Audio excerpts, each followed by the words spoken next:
ഇന്ന് പറയാൻ പോകുന്ന സെക്ഷൻ എന്ന് പറയുന്നത് പോസ്റ്റ് ഓഫീസ് സേവിങ്സ് സ്കീംസുകൾ, അതായത് SB, RD, TD, PPF അങ്ങനെ അങ്ങോട്ട് പോകുന്ന സെക്ഷനാണ് ഇനി പറയാൻ പോകുന്നത്. വളരെ ഇൻട്രസ്റ്റിംഗ് ആയിട്ടുള്ള സെക്ഷനാണ്. കുറച്ചധികം ഡേറ്റുകൾ പഠിക്കാൻ ഉള്ള സെക്ഷനാണ്. എന്നാൽ ഇച്ചിരി ഇൻട്രസ്റ്റോടെ പഠിക്കുകയാണെങ്കിൽ വളരെ സിമ്പിളായിട്ടുള്ള സെക്ഷനുമാണ്.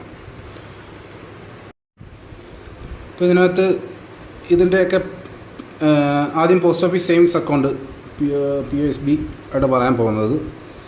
ഇതിനകത്ത് ഇപ്പം നമ്മളിപ്പോൾ ഈ PLI, RPL ഒക്കെ പറയുമ്പോഴത്തേക്കും പൊതുവായിട്ടുള്ള ചില ഘടകങ്ങളുണ്ടല്ലോ.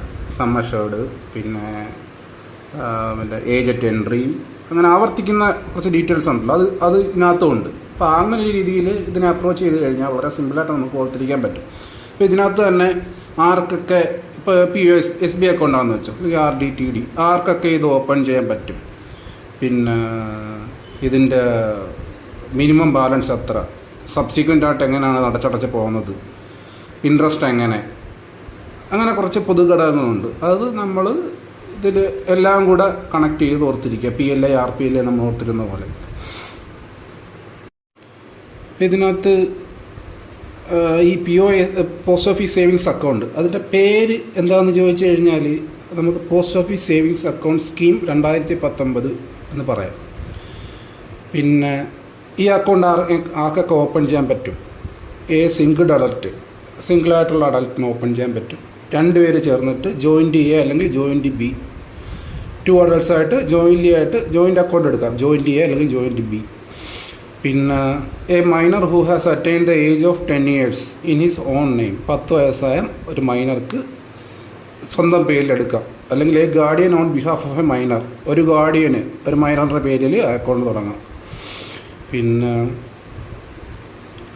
A guardian on behalf of a person of unsound mind, അതായത് ബുദ്ധിസ്ഥിരതയില്ലാത്ത ഒരു പേഴ്സൻ്റെ പേരിൽ ഒരു ഗാർഡിയന് തുടങ്ങാം. അപ്പോൾ ഇത് ഈ പറഞ്ഞൊരു പ്രശ്നമില്ല, ആർക്കെല്ലാം തുടങ്ങാം എന്ന് പറയുമ്പോഴത്തേക്ക് കുറച്ച് വരത്തില്ല ഇങ്ങനെ മൈനറിൻ്റെ കേസിൽ. അതൊക്കെ പാട്ട് പോലെ പഠിച്ച് വെക്കാവുന്നതാണ്. കാരണം ഇത് ആവർത്തിച്ച് വരുന്നതാണ്. നമുക്ക് തുടർന്നങ്ങോട്ട് പോകുമ്പോൾ മനസ്സിലാവും. ഈ പറയുന്ന വാക്കുകളൊക്കെ അൺസൗണ്ട് മൈൻഡ്, ജോയിൻ്റ്ലി എന്നൊക്കെ പറയുന്നത് ഇനി അങ്ങോട്ട് പോകുമ്പോഴത്തേക്ക് ആവർത്തിച്ച് വരുന്ന കാര്യങ്ങളാണ്. പിന്നെ അടുത്ത പറയുന്ന individual can open only 1 single account, അതായത് ഒരു ഇൻഡിവിജ്വലിന് ഒരൊറ്റ അക്കൗണ്ട് മാത്രമേ പറ്റത്തുള്ളൂ. അപ്പോൾ ഇതും ഒരു ഡേറ്റയാണ്, അതായത് ശ്രദ്ധിക്കേണ്ട ഒരു കാര്യമാണ്. അതായത് ഇനി അങ്ങോട്ട് പോകുമ്പോഴത്തേക്കും ഈ ചില അക്കൗണ്ടുകൾ ഒറ്റ അക്കൗണ്ടുകൾ എടുക്കാൻ പറ്റത്തുള്ളൂ. ചിലത് ഇഷ്ടംപോലെ ഇപ്പോൾ നമുക്ക് RD ഇഷ്ടംപോലെ നമുക്ക് അക്കൗണ്ട് എടുക്കാമല്ലോ. നമ്മൾ അങ്ങനെയുള്ള ഈ ടാർജറ്റൊക്കെ തരുമ്പോഴത്തേക്ക് നമ്മൾ തയ്ക്കാൻ നോക്കുന്നത്.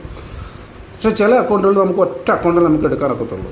അപ്പോൾ അങ്ങനെ ഒരു ടൈപ്പ് അക്കൗണ്ടാണ് പോസ്റ്റ് ഓഫീസ് സേവിങ്സ് അക്കൗണ്ട്. ഒറ്റ അക്കൗണ്ട് ഒരാൾക്ക് എടുക്കാനൊക്കത്തുള്ളൂ. An individual can open 1 joint savings account with any other adult individual, അതായത് ഒരു ഇൻഡിവിജ്വലിന് ഒറ്റ സിംഗിൾ അക്കൗണ്ടേ പറ്റൂ. ജോയിൻ്റ് അക്കൗണ്ട് അതുപോലെ തന്നെ ഒരു വേറൊരു അഡൾട്ടുമായിട്ട് ഒരൊറ്റ ജോയിൻ്റ് അക്കൗണ്ടേ എടുക്കാൻ പറ്റത്തുള്ളൂ. പിന്നെ നോമിനേഷൻ ഈസ് മാൻഡേറ്ററി, നോമിനേഷൻ അത്യന്താപേക്ഷിതമാണ്. Account can be opened by cash ഉള്ളിയാണ് അക്കൗണ്ട് ഓപ്പൺ ചെയ്യാൻ പറ്റുക. പിന്നെ ഇൻട്രസ്റ്റ് വാർഷിക ഇൻട്രസ്റ്റാണ്, interest payable per annum. Minimum 500 opening, 500 minimum account open ചെയ്യാനായിട്ട്. മിനിമം ബാലൻസ് മെയിൻറ്റെയിൻ ചെയ്യേണ്ടത് 500. പിന്നെ മാക്സിമം ലിമിറ്റ് ഡെപ്പോസിറ്റുകൾ എന്ന് പറയുന്നത് എത്ര വേണമെങ്കിലും നമുക്ക് അതിനകത്ത് ഡെപ്പോസിറ്റ് ചെയ്യാം. മിനിമം വിഡ്രോവൽ എമൗണ്ട് 50 രൂപ, അതൊക്കെ ഇമ്പോർട്ടൻ്റ് ആണ്. 50 രൂപയാണ് മിനിമം വിഡ്രോവൽ ലിമിറ്റ് എന്ന് പറയുന്നത്. 50 രൂപ താഴെ വിഡ്രോവൽ ചെയ്യുന്ന കൂല. Withdrawals will not be allowed below minimum balance and presentation of passbook is mandatory. അതായത് ഈ മിനിമം ബാലൻസ് താഴെ വിഡ്രോവൽ അനുവദിക്കത്തില്ല. പിന്നെ പാസ്ബുക്ക് കൊണ്ടുവരേണ്ടത് അത്യന്താപേക്ഷിതമാണ്. All deposits and withdrawals shall be made in whole rupees only. അത് ഒരു ഇമ്പോർട്ടൻ്റ് ആയിട്ടുള്ള പോയിൻ്റാണ്. അതായത് എല്ലാ ഡെപ്പോസിറ്റുകളും വിഡ്രോവലുകളും POSBയിലേക്കുള്ള പൂർണ്ണമായിട്ടുള്ളൊരു തുകയായിരിക്കണം. അല്ലാതെ 0.25 പൈസ, 10 രൂപ 25 പൈസ, 50 രൂപ 35 പൈസ അങ്ങനെയൊന്നും പറ്റത്തില്ലെന്ന് അർത്ഥം. പിന്നെ പറയാനുള്ള account can be transferred from 1 post office to another. അത് അക്കൗണ്ട് ട്രാൻസ്ഫറുകളാണ് ഒരു പോസ്റ്റ് ഓഫീസിൽ നിന്ന് വേറൊരു പോസ്റ്റ് ഓഫീസിലേക്ക്. പിന്നെ ATM facilities available, ATM facility ഉണ്ട്. പിന്നെ SMS alerts for deposits and withdrawals are available as an added facility. അതായത് ഡെപ്പോസിറ്റിനും വിഡ്രോവലിനും SMS അലേർട്ടുകളുണ്ട്. അതൊരു ആഡ് ഓൺ ഫെസിലിറ്റി ആണെന്ന് പറയുന്നു. പിന്നെ പറയുന്നത് ATMൻ്റെ കുറച്ച് ഡീറ്റെയിൽസ് ആണ്. അതായത് daily ATM cash withdrawal limit 25,000 രൂപ. Cash withdrawal limit per transaction.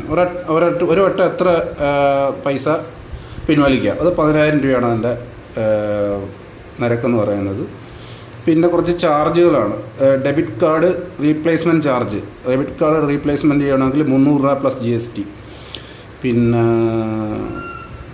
Duplicate PIN അല്ലെങ്കിൽ regeneration of PIN through branch എന്ന് പറയുന്നത് 50 രൂപ പ്ലസ് GST. പിന്നെ പറയുന്നത് ATM അല്ലെങ്കിൽ debit card annual maintenance charge എന്ന് പറയുന്നത് 175 രൂപ plus GST. SMS alert per annum from debit card ഹോൾഡേഴ്സിന് 12 രൂപ ഇൻക്ലൂഡിങ് GST. പിന്നെ ഇൻട്രാ-ഓപ്പറബിൾ നെറ്റ് ബാങ്കിങ് അല്ലെങ്കിൽ mobile banking facilities available. Intraoperable banking എന്ന് പറയുമ്പോൾ നമുക്ക് സൈറ്റിൽ കയറിയുള്ള ഈ ഡെപ്പോസിറ്റ് ഇങ്ങനെയുള്ള കാര്യങ്ങളൊക്കെ ഉണ്ടല്ലോ, അതിനാണ് ഇൻട്രാ-ഓപ്പറബിൾ നെറ്റ് ബാങ്കിങ് എന്ന് പറയുന്നത്. മൊബൈൽ ബാങ്കിങ് എന്ന് പറയുമ്പോൾ അറിയാമല്ലോ, മൊബൈൽ ആപ്പുകൾ വഴി നമ്മൾ ചെയ്യുന്ന ട്രാൻസാക്ഷൻസ്. അപ്പോൾ ഇത് രണ്ടും നമുക്ക് ഈ POSBയിൽ അവൈലബിൾ ആണ്. പിന്നെ facility to link with IPPB savings account is available. നമുക്കറിയാമല്ലോ IPPB സേവിങ്സ് അക്കൗണ്ടുമായിട്ട് ലിങ്ക് ചെയ്യാൻ പറ്റും. ഈ post office savings bank account. പിന്നെ സ്വീപ്പ് ഇൻ സ്വീപ്പ് ഔട്ട് ഉണ്ട്. ഈ IPPB സേവിങ്സ് അക്കൗണ്ടുമായിട്ട്. പിന്നെ 2 witnesses shall be taken at the time of registration, cancellation or variation of nomination in case account holder is illiterate. അതായത് account holder അക്ഷരാഭ്യാസം ആവുന്ന ഘട്ടത്തിൽ 2 witness കാണും. ഏതിനൊക്കെ? ക്യാൻസലേഷൻ, രജിസ്ട്രേഷൻ, വേരിയേഷൻ ഓഫ് നോമിനേഷൻ്റെ രജിസ്ട്രേഷനും ക്യാൻസലേഷനും വേരിയേഷനും ഒക്കെ 2 വിറ്റ്നസിൻ്റെ സാന്നിധ്യം ആവശ്യമാണെന്ന് പറയുന്നു. ഏത് ഘട്ടത്തിൽ? അക്കൗണ്ട് ഹോൾഡർ ഇല്ലിറ്ററേറ്റായ ഘട്ടത്തിൽ. At least 1 transaction of deposit or withdrawal in 3 financial years is necessary to keep the account active. അതായത് 3 വർഷത്തിൽ ഒരു ട്രാൻസാക്ഷൻ ഒരു ഡെപ്പോസിറ്റോ അല്ലെങ്കിൽ വിഡ്രോവലോ നടത്തിയിരിക്കണം to keep the account alive. അല്ലാത്ത പക്ഷം അത് സൈലൻ്റായിട്ട് മാറും. പിന്നെ അത് റിവൈവൽ ചെയ്യണം. ഫോർ റിവൈവൽ ആപ്ലിക്കേഷൻ കൊടുക്കണം. Application from the customer with KYC documents is required. KYC documents എല്ലാം കൊടുത്ത് അത് റിവൈവ് ചെയ്യണം. അക്കൗണ്ട് മെയിൻ്റനൻസ് ചാർജസ് 50 രൂപ shall be deducted from the account if the prescribed balance is not maintained at the end of the financial year. ഒരു financial ഇയറിൻ്റെ അവസാനം അക്കൗണ്ടിൽ നിന്ന് 50 രൂപ പിടിക്കും. എപ്പോഴാണ്? ഈ മിനിമം ബാലൻസ് മെയിൻറ്റെയിൻ ചെയ്തില്ലെങ്കിൽ അക്കൗണ്ട് മെയിൻ്റനൻസ് ചാർജ് എന്ന വകയിൽ. അടുത്തൊരു ഇമ്പോർട്ടൻ്റ് ആയിട്ടുള്ള ഒരു കാര്യം പറയാൻ പോകുന്നത് ഈ സേവിങ്സ് അക്കൗണ്ടിൻ്റെ ഇൻട്രസ്റ്റിന് ടാക്സ് പേയബിൾ ആണോ അല്ലയോ. അപ്പം 10,000 രൂപ വരെയുള്ള SB അക്കൗണ്ടിൻ്റെ ഇൻട്രസ്റ്റ് ടാക്സ് പിടിക്കില്ല. 10,000 രൂപ. അപ്പോൾ ആ 10,000 രൂപ എന്നുള്ള കാര്യം ഓർത്തിരിക്കുക. പിന്നെ ഈ 10,000 രൂപ വരെയുള്ള SBയുടെ ഇൻട്രസ്റ്റ് ടാക്സ് പിടിക്കാതെ സംരക്ഷിക്കുന്ന ആ നിയമത്തിൻ്റെ income tax act section 80 TTA ആ ഒരു സെക്ഷൻ പ്രകാരമാണ് 10,000 രൂപ വരെയുള്ള SB അക്കൗണ്ടിൻ്റെ ഇൻട്രസ്റ്റ് എക്സ്പെൻ ഫ്രം ടാക്സസ്. അപ്പോൾ ആ സെക്ഷൻ ഓർത്തിരിക്കുക. IT act 80 TTA capital TA. ഇത് വേറെ പോയിട്ട് പറയുന്നത് അത് വേണേൽ നമുക്ക് ചുമ്മാ അതിൻ്റെ ലിങ്കായിട്ട് ഓർത്തിരുന്നാൽ മതി. അതായത് ഈ പറഞ്ഞ 10,000 രൂപ വരെയുള്ള ഇൻട്രസ്റ്റ് ടാക്സ് പിടിക്കത്തില്ല. അത് സീനിയർ സിറ്റിസൺ സ്കീമിൻ്റെ കേസിൽ 50,000 രൂപയാണ് ആ ലിമിറ്റ്. അതിൻ്റെ സെക്ഷൻ എന്ന് പറയുന്നത് 80 TTB ആണ്. നമുക്ക് അവിടെ ആ സീനിയർ സിറ്റിസൺ സ്കീമൊക്കെ വരുന്നേ ഉള്ളൂ. അത് പറയുമ്പം അത് പഠിക്കുമ്പോൾ ഇത് പറയുന്നുണ്ട്. നല്ലത് ലിങ്കായിട്ട് ഓർത്തിരിക്കാൻ പറ്റുന്നെങ്കിൽ അതാണ് നല്ലത്. അപ്പോൾ ഇതിൽ അപ്പോൾ ഇത്രയേ ഉള്ളൂ പോസ്റ്റ് ഓഫീസ് സേവിങ്സ് അക്കൗണ്ട്. ഇപ്പോൾ ഇതിനകത്ത് മെയിനായിട്ടുള്ള ഇമ്പോർട്ടൻ്റ് ആയിട്ടുള്ള കാര്യങ്ങളൊന്നുകൂടെ പറയാം. ഒരു കാര്യം പറയാൻ വിട്ടുപോയി. അതായത് 4% പലിശ ഇൻട്രസ്റ്റ് റേറ്റ് എന്തെന്ന് ചോദിക്കും. അതൊരു ഉറപ്പായ ക്വസ്റ്റ്യനാണ്. അതായത് ഇപ്പോൾ നമ്മളിനി അങ്ങോട്ട് കുറേ അക്കൗണ്ടുകൾ പഠിക്കാനുണ്ടല്ലോ, സേവിങ്സ് സ്കീമുകൾ. അപ്പോൾ അതിനകത്ത് ഏതെങ്കിലും ഒന്നിൻ്റെ ഇൻട്രസ്റ്റ് റേറ്റ് ചോദിക്കും. അപ്പോൾ ഇതിനകത്ത് സേവിങ്സ് അക്കൗണ്ടിനകത്ത് പറയുന്നത്, പോസ്റ്റ് ഓഫീസ് സേവിങ്സ് അക്കൗണ്ടിനകത്ത് പറയുന്നത് ഇതിനകത്ത് മെയിനായിട്ടുള്ള പോയിൻ്റ് പറയുന്നത്, അതായത് ഒരു അഡൾട്ടിന് ഒരാൾക്ക് ഒറ്റ അക്കൗണ്ട് മാത്രമേ ഓപ്പൺ ചെയ്യാൻ പറ്റത്തുള്ളൂ. പിന്നെ അക്കൗണ്ട് ക്യാഷ് വഴി മാത്രമാണ് ഓപ്പൺ ചെയ്യാൻ പറ്റുന്നത്. വാർഷികപരമായിട്ടുള്ള ഇൻട്രസ്റ്റ് ആണ്. മിനിമം 500 രൂപ ആണ് ഓപ്പൺ ചെയ്യാനായിട്ട്. പിന്നെ മിനിമം വിഡ്രോവൽ എമൗണ്ട് എന്ന് പറഞ്ഞാൽ 50 രൂപയാണ്. പിന്നെ all deposits and withdrawal shall be made in whole rupees only. ഇത് മുഴുവനായിട്ടുള്ള റൗണ്ട് ചെയ്ത ഫിഗേഴ്സിലാണ് ഇതിൻ്റെ വിഡ്രോവൽസും ഡെപ്പോസിറ്റും നടക്കുന്നത്. പിന്നെ ATM ഉണ്ട്, ATM ഫെസിലിറ്റി ഉണ്ട്. അതിനകത്ത് ഡെയിലി ക്യാഷ് വിഡ്രോവൽ ലിമിറ്റ് എന്ന് പറയുന്നത് 25,000 രൂപയാണ്. പിന്നെ ക്യാഷ് വിഡ്രോവൽ പെർ ട്രാൻസാക്ഷൻ എന്ന് പറയുന്നത് 10,000 രൂപയാണ്. പിന്നെ ഡെബിറ്റ് കാർഡ് റീപ്ലേസ്മെൻറ്റ് ചാർജ് എന്ന് പറഞ്ഞാൽ 300 പ്ലസ് GST ആണ്. പിന്നെ 2 വിറ്റ്നസ്സാണ് വേണ്ടത്. ഇവിടെ എപ്പോഴാണ് ഇല്ലിറ്ററേറ്റ് ആയിട്ടുള്ള ഒരു അക്കൗണ്ട് ഹോൾഡറുടെ നോമിനേഷൻ ചേഞ്ച് വരുത്തുകയോ ക്യാൻസൽ ചെയ്യുകയോ ഒക്കെ ചെയ്യുമ്പോഴത്തേക്കും. പിന്നെ പറയുന്നത് ഇത് അക്കൗണ്ട് ആക്റ്റീവായിട്ട് വെച്ചിരിക്കാൻ വേണ്ടിയിട്ട് 3 വർഷത്തിൽ അറ്റ്ലീസ്റ്റ് ഒരു ട്രാൻസാക്ഷനെങ്കിലും ഡെപ്പോസിറ്റോ വിഡ്രോളോ നടത്തിയിരിക്കണം, അല്ലെങ്കിൽ അത് സൈലൻ്റ് ആയിട്ട് പോകും. പിന്നെ അക്കൗണ്ട് മെയിൻ്റനൻസ് ചാർജ് 50 രൂപ. പിന്നെ 10,000 രൂപ വരെയുള്ള SB ഇൻട്രസ്റ്റ് ടാക്സ് പിടിക്കത്തില്ല. ആ ടാക്സ് പിടിക്കാത്ത ആ നിയമം എന്ന് പറയുന്നത് IT ആക്ട് സെക്ഷൻ 80 TTA എന്നാണ്. ഓക്കെ, ഇപ്പം എത്രയേ ഉള്ളൂ പോസ്റ്റ് ഓഫീസ് സേവിങ്സ് അക്കൗണ്ടിനകത്ത് ഇമ്പോർട്ടൻ്റ് പഠിക്കാനുള്ളത്. അടുത്തത് RD ആണ്, 5 year post office recurring deposit account. അപ്പോൾ ഇതിൻ്റെ പേര് നേരത്തെ പറയണൊക്കെ ഇതിൻ്റെ ഒഫീഷ്യലായിട്ടുള്ള പേര് അങ്ങനെ വേണേൽ പറയാം, national savings recurring deposit scheme 2019. പിന്നെ ആർക്കെല്ലാം ഓപ്പൺ ചെയ്യാം അക്കൗണ്ട്? സിംഗിൾ അഡൽട്ടിന്, പിന്നെ 3 പേര് ചേർന്ന് ജോയിൻ്റ് A ജോയിൻ്റ് B. ഇപ്പോൾ നേരത്തെ ഇപ്പം അത് 3 പേരാണ് ജോയിൻ്റ് അക്കൗണ്ട് എടുക്കാൻ പറ്റുന്നത്. പിന്നെ a minor who has attained the age of 10 years in his own name, നേരത്തെ പറഞ്ഞ പോലെ തന്നെ, അതായത് 10 വയസ്സായ മൈനർക്ക്. Guardian on behalf of a മൈനറിൻ്റെ പേരിൽ guardian on behalf of a person of unsound mind, മാനസിക സ്ഥിരതയുള്ള ആളുടെ പേരിൽ ഗാർഡിയന്. പിന്നെ minor after attaining majority has to apply for conversion of the account in his name. അതായത് മൈനറുടെ പേരിൽ ഗാർഡിയൻ തുടങ്ങുമല്ലോ, അത് കഴിഞ്ഞ് മൈനർ മെച്ചൂരിറ്റി ആകുമ്പോഴത്തേക്കും അത് ആ അക്കൗണ്ട് തൻ്റെ പേരിലേക്ക് കൺവേർട്ട് ചെയ്യണം. പിന്നെ account can be open by, നേരത്തെ cash SB account open by cash only. ഇതിനകത്ത് അങ്ങനെയല്ല, ക്യാഷ് ഓർ ചെക്ക് വഴി നമുക്ക് അക്കൗണ്ട് ഓപ്പൺ ചെയ്യാം. Any number of accounts can be open in any post office including BO. അത് നമുക്കറിയാമല്ലോ, RD എന്ന് പറയുന്നത് എത്ര വേണമെങ്കിലും ഒരാൾക്ക് തുടങ്ങാവുന്നതാണ്.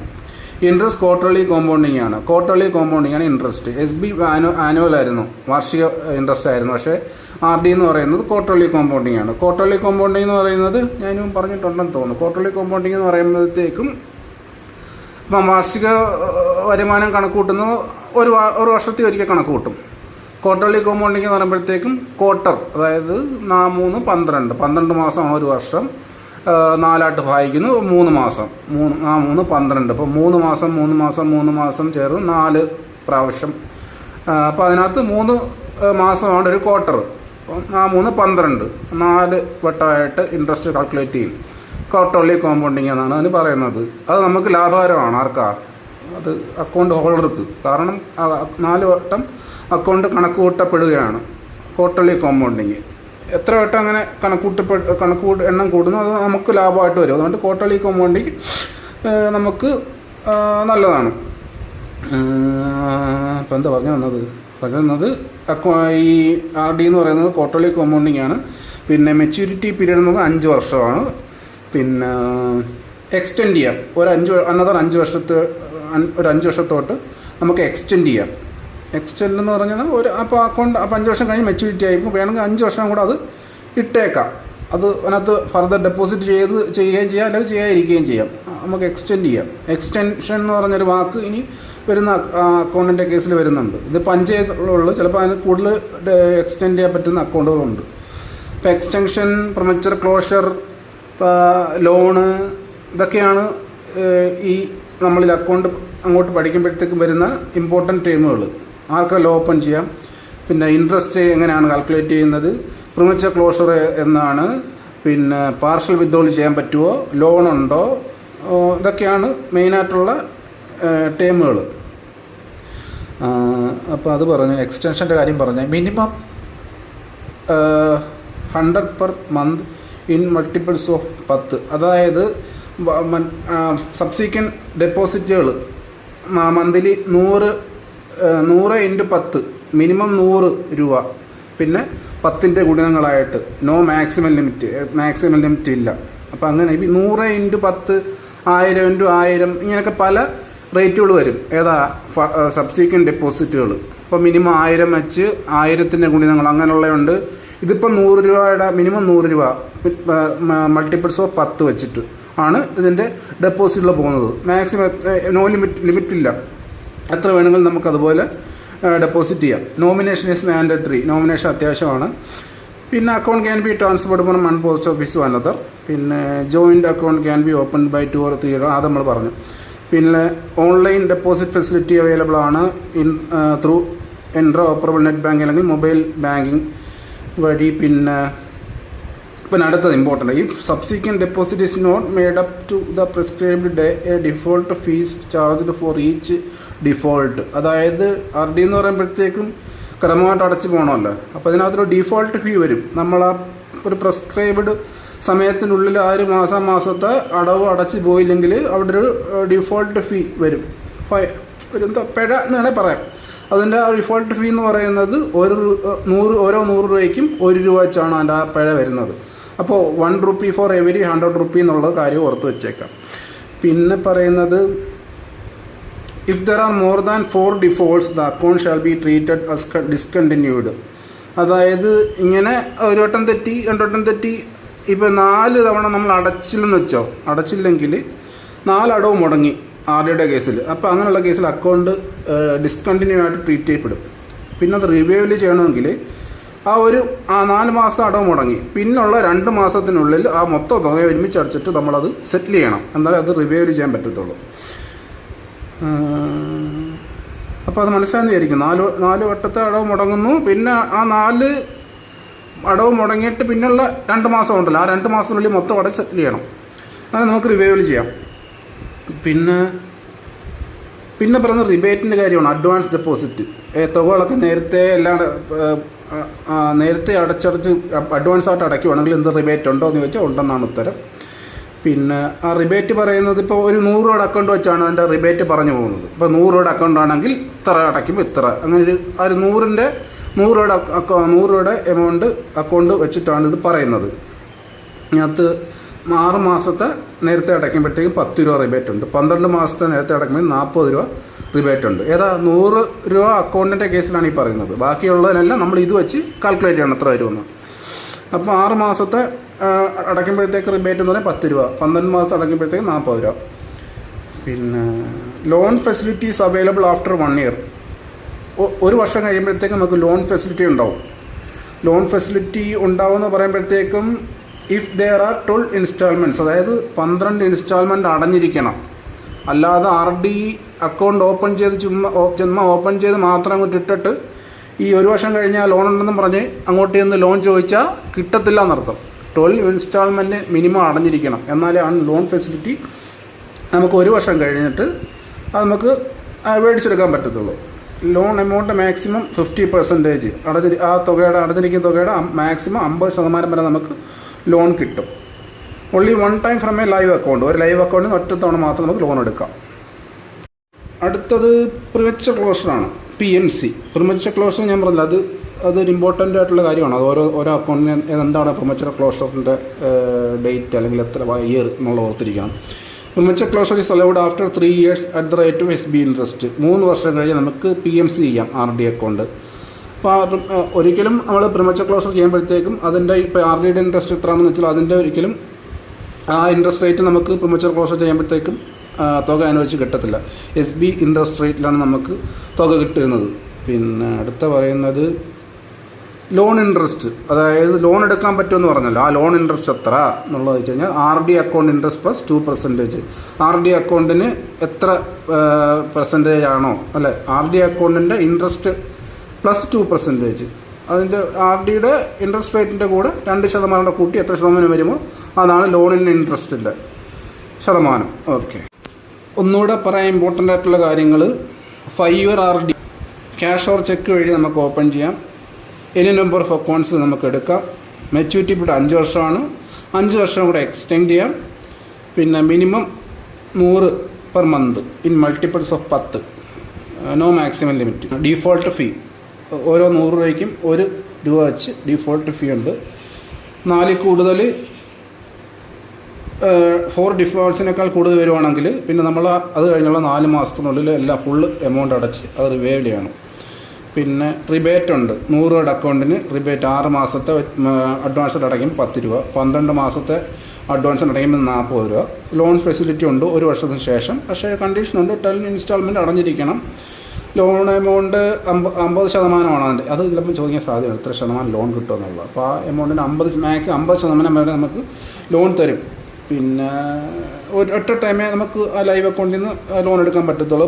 പി എം സി 3 വർഷത്തിന് ശേഷമാണ് SP ഇൻട്രസ്റ്റിൻ്റെ റേറ്റിൽ. പിന്നെ പറഞ്ഞ ലോൺ ഇൻട്രസ്റ്റ് എന്ന് പറഞ്ഞാൽ RDയുടെ അക്കൗണ്ട് ഇൻട്രസ്റ്റ് പ്ലസ് 2%. ഇപ്പോൾ ഇത്രയാകുമ്പോഴത്തേക്ക് അത് കഴിഞ്ഞു. അടുത്ത പറയാൻ പോകുന്നത് post office time deposit account TD എന്ന് പറയുന്നത് 1 year TD ഉണ്ട്, 2 year TD ഉണ്ട്, 3 year TD ഉണ്ട്, 5 year TD ഉണ്ട്. ഓർത്തിരിക്കുക. ഇതിൻ്റെ എല്ലാം ഇൻട്രസ്റ്റ് റേറ്റും പഠിക്കണം. പേരെന്ന് പറയുന്നത് national savings time deposit scheme 2019 എന്നാണ്. പിന്നെ അക്കൗണ്ട് ആർക്കെല്ലാം ഓപ്പൺ ചെയ്യാം, സിംഗിൾ അഡൾട്ടിന്, പിന്നെ 2 അല്ലെങ്കിൽ 3 പേർക്ക് വെച്ചാൽ ജോയിൻറ്റ് A ആയിട്ടും ജോയിൻറ്റ് B ആയിട്ടും. പിന്നെ minor guardian on behalf of a മൈനർക്ക് പേരിൽ ഒരു ഗോർഡിയന് അല്ലെങ്കിൽ 10 വയസ്സായ മൈനർക്ക് തുടങ്ങാം. പിന്നെ അൺസൗണ്ട് മൈൻഡിലുള്ള വ്യക്തിയുടെ പേരിൽ ഗോർഡിയൻ തുടങ്ങാം. Any number of accounts can be opened in any post office including BO. എത്ര അക്കൗണ്ട് വേണമെങ്കിലും നമുക്ക് TD ഓപ്പൺ ചെയ്യാവുന്നതാണ് അവരുടെ പേരിൽ. Account open by cash or ചെക്കിൽ നമുക്ക് ഓപ്പൺ ചെയ്യാം. ഇപ്പോൾ ഇതുവരെ പറഞ്ഞാൽ നമ്മൾ SB അക്കൗണ്ട് മാത്രമേ ഉള്ളൂ ക്യാഷ് ഓൺലി. ബാക്കി RDയും ക്യാഷ് ഓർ ചെക്കാണ്, TDയും ക്യാഷ് ഓർ ചെക്കാണ്. പിന്നെ പറയുന്നത് interest payable annually but calculated quarterly. അതായത് TDയുടെ കേസിൽ ഇൻട്രസ്റ്റ് എന്ന് പറയുന്നത് ആനുവലി ആണ് തരുന്നതെങ്കിലും കാൽക്കുലേറ്റ് ചെയ്യുന്നത് ക്വാർട്ടർലിയാണ്. അത് ക്വാർട്ടർലി കോമ്പൗണ്ടിങ് ഇൻട്രസ്റ്റ് തന്നെയാണ്, പക്ഷേ അത് തരുന്നത് പേബിൾ അറ്റ് ആനുവലി ആയിട്ടാണ് അത് പേ ചെയ്യപ്പെടുന്നത്. പറയുന്നത് annual interest may be credited to the savings account of the account holder at his option. അതായത് ഇങ്ങനെ വാർഷികമായിട്ട് തരുമെന്ന് പറഞ്ഞല്ലോ, അത് ആ അക്കൗണ്ട് ഹോൾഡർ ഇഷ്ടപ്പെടുകയാണെങ്കിൽ അദ്ദേഹത്തിൻ്റെ സേവിങ്സ് അക്കൗണ്ടിലായിട്ട് ക്രെഡിറ്റ് ചെയ്യപ്പെടും. പിന്നെ മിനിമം 1000 ഇൻ മൾട്ടിപ്പിൾസ് ഓഫ് 100. അതായത് ഇതിൻ്റെ ഡെപ്പോസിറ്റാണ് പറയുന്നത്. ആ മിനിമം 1000 ആണ്, പിന്നെ മൾട്ടിപ്പിൾസ് ഓഫ് 100 ആണ്. മാക്സിമം ലിമിറ്റ് ഇല്ല, എത്ര വേണം അങ്ങനെ നമുക്ക് ഇൻവെസ്റ്റ് ചെയ്യാം. 1000 × 100 ആണ് എൻ്റെ ഒരു കണക്ക്, 1000 × 100. അപ്പോൾ ഇതിൻ്റെ ഓർത്തിരിക്കാൻ കോഡെന്ന് പറയുന്നത് TD അല്ലേ. അപ്പോൾ T for 1000, അപ്പോൾ 1000, D for 100ൻ്റെ ലാസ്റ്റ് ലെറ്റർ D, അപ്പോൾ 100. ആ TD എന്ന് പറയുമ്പോൾ നമുക്ക് അങ്ങനെ ഓർത്തിരിക്കാം. നോമിനേഷൻ ഈസ് മാൻഡേറ്ററി, നോമിനേഷൻ അത്യാവശ്യമാണ്. പിന്നെ account can be transferred from one post office to another. ഒരു പോസ്റ്റ് ഓഫീസിൽ മറ്റൊരു പോസ്റ്റ് ഓഫീസിലേക്ക് നമുക്ക് ട്രാൻസ്ഫർ ചെയ്യാൻ പറ്റും. പിന്നെ നേരത്തെ പറഞ്ഞ ഒരു കാര്യം, ഇൻട്രോ ഓപ്പറബിൾ നെറ്റ് ബാങ്കിങ് ഉണ്ട്, അല്ലെങ്കിൽ മൊബൈൽ ബാങ്കിങ് ഉണ്ട്. Premature closure is allowed after 6 months. 6 മാസം കഴിഞ്ഞ് നമ്മൾ പ്രിമച്ചർ ക്ലോഷർ അനുവദിച്ച് കൊടുക്കും. പിന്നെ investment under 5 year TD qualifies four tax benefit ഉണ്ട്. അതേതാ? ഈ 5 year TDക്ക് 5 year TDയിലുള്ള ഇൻവെസ്റ്റ്മെൻറ്റിന് ടാക്സ് ബെനിഫിറ്റ് ഉണ്ട്. അതിൻ്റെ സെക്ഷൻ എന്ന് പറയുമ്പോഴത്തേക്കും IT act, income tax act 1961 section 80C പ്രകാരം. ഈ 80C എന്നുള്ളത് ഇനിയും വരുന്നുണ്ട്, ഇമ്പോർട്ടൻ്റ് ആണ്. നേരത്തെ 80 TTA എന്നുള്ളത് അത്ര ഇമ്പോർട്ടൻ്റ് അല്ലെങ്കിൽ ഇത് ഇമ്പോർട്ടൻ്റ് ആണ്. സെക്ഷൻ 80C പ്രകാരം 5 year TDയിൽ ഇൻവെസ്റ്റ്മെൻറ്റിന് ടാക്സ് ബെനിഫിറ്റ് ഉണ്ട്. ഇൻവെസ്റ്റ്മെൻറ്റിന്, അതായത് പ്രിൻസിപ്പൽ എമൗണ്ടിന്, 5 year TDയിലിടുന്ന പ്രിൻസിപ്പൽ എമൗണ്ടിന്, ഇൻട്രസ്റ്റിനല്ല, അതിൽ മെച്യൂരിറ്റി തുകയ്ക്കല്ല, ഇടുന്ന പി എന്നാണ് അതിൻ്റെ നമ്മൾ കണക്കിൽ പഠിക്കുമ്പോഴേ പ്രിൻസിപ്പൽ എമൗണ്ടിനാണ് അതിനകത്ത് ടാക്സ് ബെനിഫിറ്റ് വരുന്നത്. അതൊന്നും അത്ര ഇമ്പോർട്ടൻ്റ് ആയിട്ട് നമ്മൾ ഓർത്തിരിക്കണമെന്നില്ല. ഈ 5 year TDക്ക് ടാക്സ് ബെനിഫിറ്റ് ഉണ്ടെന്നും അതിൻ്റെ IT സെക്ഷൻ എന്ന് പറയുന്നത്, IT ആക്ട് സെക്ഷൻ എന്ന് പറയുന്നത് സെക്ഷൻ 80C പ്രകാരമാണെന്ന് ഓർത്തിരിക്കുക. പിന്നെ ഇതിനകത്ത് ക്യാൻ ബി പ്ലഡ്ജ്ഡ്, അതായത് ഈ TD എന്ന് പറയുന്നത് നമുക്ക് പ്ലഡ്ജ് ചെയ്യാൻ പറ്റും. പ്ലഡ്ജ് എന്ന് പറഞ്ഞാൽ ഈട് വയ്ക്കത്തില്ല, ആധാര കൊണ്ട് ഈട് വയ്ക്കുക, അതാണ് നമുക്ക് പ്ലഡ്ജ് ചെയ്യാൻ പറ്റും. പ്ലഡ്ജിങ് ഫീ എന്ന് പറയുന്നത് 100 രൂപ പ്ലസ് GST ആണ്. പിന്നെ അടുത്ത എക്സ്റ്റൻഷനാണ്, 2 വട്ടം എക്സ്റ്റെൻഡ് ചെയ്യാം. TD എന്ന് പറയുന്നത് 2 വട്ടം എക്സ്റ്റെൻഡ് ചെയ്യുക എന്ന് പറയുമ്പോഴത്തേക്കും എങ്ങനെയാണോ തുടങ്ങിയത് ആ ഒരു കാലയളവിൽ 2 വട്ടം. ഇപ്പോൾ 2 year TD ആയിട്ട് തുടങ്ങിയെങ്കിൽ ആ 2 year ആയിട്ട് 2 വട്ടം. മനസ്സിലായില്ല? അല്ലാതെ ഇപ്പോൾ ഒരു 1 year TD തുടങ്ങിയിട്ട് 5 വർഷം 2 വട്ടം വെക്കാനൊക്കത്തില്ല. എങ്ങനെയാണോ തുടങ്ങിയത് അതേ കാലയളവിൽ 2 വട്ടം നമുക്ക് അത് ട്വൈസ് 2 വട്ടം എക്സ്റ്റെൻഡ് ചെയ്യാൻ പറ്റും. Extension can be done for 1 year TD before 6 months after maturity. അടുത്ത പറയുന്നത് ഈ എക്സ്റ്റൻഷൻ എപ്പോഴൊക്കെ ചെയ്യാന്നുള്ളതാണ്. അതായത് 6 മാസം മെച്യൂരിറ്റി കഴിഞ്ഞ് 6 മാസത്തിന് മുമ്പ് എക്സ്റ്റെൻഡ് ചെയ്യാം. പിന്നെ ഫോർ 2 year TD ആകുമ്പോഴത്തേക്കും ബിഫോർ 12 months മെച്യൂരിറ്റി കഴിഞ്ഞ് 12 മാസത്തിനുള്ളിൽ നമുക്ക് എക്സ്റ്റെൻഡ് ചെയ്യാം. 3 year TD ആകുമ്പോഴത്തേക്കും 3 year TD and 5 year TD ആകുമ്പോഴത്തേക്കും 12 മാസം ബിഫോർ 18 months. ഇത്ര ആകുമ്പോഴത്തേക്കും TDയും തീർന്ന്. അപ്പോൾ ഒന്നുകൂടെ പറയാം. അതിനകത്ത് 1 year TD ഉണ്ട്, 2 year TD ഉണ്ട്, 3 year TD ഉണ്ട്, 5 year TD ഉണ്ട്. പിന്നെ ഇതിനകത്ത് ഇമ്പോർട്ടൻ്റ് എന്ന് പറയുക എത്ര അക്കൗണ്ട് വേണമെങ്കിലും ഓപ്പൺ ചെയ്യാം. പിന്നെ ക്യാഷ് ഓർ ചെക്ക് വഴി ഓപ്പൺ ചെയ്യാം. ഇൻട്രസ്റ്റ് പേയബിൾ ആനുവലായിട്ട് പേ ചെയ്യുന്നെങ്കിലും കാൽക്കുലേറ്റ് ചെയ്യുന്നത് ക്വാർട്ടർലി ആയിട്ടാണ്. ഇതിൻ്റെ ഡെപ്പോസിറ്റ് എന്ന് പറയുന്നത് മിനിമം 1000 ഇൻറ്റു മൾട്ടിപ്പിൾസ് ഓഫ് 100, അങ്ങനെ എത്ര വേണമെങ്കിലും. പിന്നെ പറയുന്നത് പ്രിമച്ചർ ക്ലോഷർ 6 മാസം കഴിഞ്ഞ് അനുവദിക്കും. പിന്നെ ഇതിനകത്ത് ടാക്സ് ബെനിഫിറ്റ് ഉണ്ട്. 5 year TDയിലെ ഇൻവെസ്റ്റ്മെൻറ്റിന് 80C പ്രകാരം, IT ആയിട്ട് 80C പ്രകാരം ടാക്സ് റിബേറ്റ് ഉണ്ട്. പ്ലഡ്ജ് ചെയ്യാം. പ്ലഡ്ജിങ് ഫീ എന്ന് പറയുന്നത് 100 രൂപ പ്ലസ് GST ആണ്. പിന്നെ 2 വട്ടം എക്സ്റ്റെൻഡ് ചെയ്യാം. എങ്ങനെയാണോ തുടങ്ങിയിരിക്കുന്നത് അതേ കാലഘട്ടത്തിൽ. പിന്നെ അപ്പോൾ ഇത്രയുള്ള ഇമ്പോർട്ടൻ്റ് ആയിട്ട് ഓക്കെ. ഇപ്പോൾ ഞാൻ രണ്ടാമത് വട്ടം ഇമ്പോർട്ടൻ്റ് എന്ന് പറഞ്ഞ് കുറച്ച് ഡീറ്റെയിൽസ് പറഞ്ഞില്ലേ, അത്രയും മാത്രം അറിഞ്ഞിരുന്നാൽ മതിയാവും. ബേസിക്കലി അത് ആ TDയുടെ ഭാഗത്ത് വരുന്ന ചോദ്യങ്ങൾക്ക് നമുക്ക് ആൻസർ ചെയ്യാൻ പറ്റും. മനസ്സിലായില്ലേ? ആ ഒരു പോയിൻ്റ് ഓഫ് വ്യൂവിൽ ഇതിനെയൊക്കെ നിങ്ങൾ കാണാൻ ശ്രമിക്കുക. ഓക്കെ.